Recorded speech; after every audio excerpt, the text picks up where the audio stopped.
अहम खबर तेल और गैस के शोबे से अच्छी खबर सामने आ गई है। स्पिन बम कुएं से तीसरी जगह तेल और गैस की दरियाफ्त। कुएं से यौमिया 122 बैरल तेल हासिल किया जा रहा है। इस मुतालिक मजीद क्या तफसीलात हैं, मलिक सईद अवान से जानते हैं। जी आगाह कीजिएगा।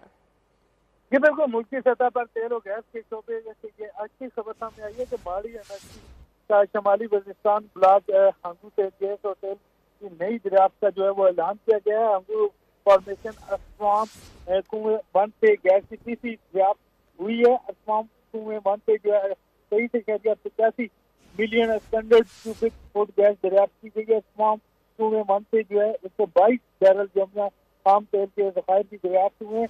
कुएं की मुकम्मल पैदावारी सलाहियत के तयन के लिए मजीद टेस्टिंग का अमल जारी है। असवाम 1 से फरवरी और मार्च 2025 में भी गैस दरियाफ्त हुई थी और गैस और तेल की नई दरियाफ्त मुल्की सतह पर तवानाई के शोबे में अहम के हिसाब से मुल्क में गैस और तेल की बढ़ती हुई तलब को पूरा करने में मदद मिलेगी, ये माड़ी एनर्जी का कहना है।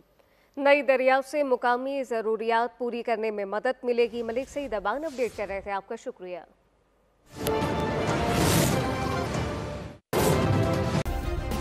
सब्सक्राइब करें और बेल दबाएं ताकि कोई खबर रह न जाए।